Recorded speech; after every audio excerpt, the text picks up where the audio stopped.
ये एलोसेंट की जी के एंड जी की सीरीज़। इसमें देखेंगे हम ज्योग्राफी के 10 पॉइंट्स, नेचुरल ग्रोथ और पॉपुलेशन कैसे डिफाइन होती है। तो बर्थ माइनस डेथ, उस एरिया में जितने बच्चों ने जन्म लिया है माइनस कर देना जितने डेथ हुई हैं, प्लस इन माइग्रेशन जितने उस एरिया में मूव कर गए हैं, और माइनस आउट माइग्रेशन मतलब जो जितने लोग उस एरिया से बाहर चले गए हैं। तो ये पता लग गया उस एरिया की ग्रोथ क्या है। मतलब बर्थ में से जो डेथ हुई है वो घटा दो, जो लोग यहाँ आए हैं उन्हें जोड़ दो, और जो इस एरिया से दूर बाहर चले गए हैं उन्हें उनका नंबर घटा दो, तो पता लग जाए कितनी पॉपुलेशन है।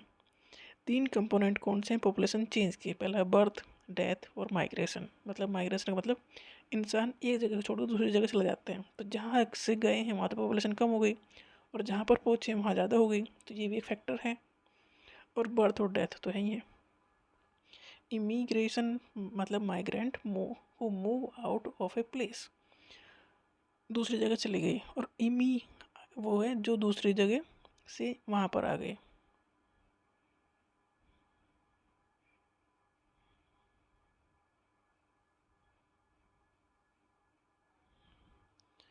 When birth rate is more than death rate, birth rate ज़्यादा है डेथ रेट से, मतलब बच्चों का जन्म ज़्यादा हो रहा है या डेथ रेट कम है, तो क्या होगा? पॉजिटिव ग्रोथ ऑफ पॉपुलेशन होगी। When death rate is more than birth rate, तो पॉपुलेशन डेफिनेटली गिर जाएगी। ये होगी negative growth of population.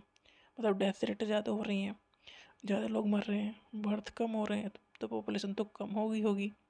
Density of population is equal to population divided by area. तो ये पता लग जाएगा कि इस एरिया में कितने लोग रह रहे हैं। Igneous rock are hard and compact, क्योंकि ये लावा से बनी होती है, ये लेयर में नहीं होती, इकट्ठा एक साथ बन जाती है। सेडिमेंट्री रॉक लेयर्स में बनती है, इसलिए ये सॉफ्ट है। सेडिमेंट्री रॉक्स में क्या क्या है? फॉसिल्स हैं, कोल है, पेट्रोलियम, ये सारी चीज़ें सेडिमेंट्री रॉक में ही पाई जाती हैं। कोयला, पेट्रोलियम, ये सेडिमेंट्री रॉक में ही मिलते हैं।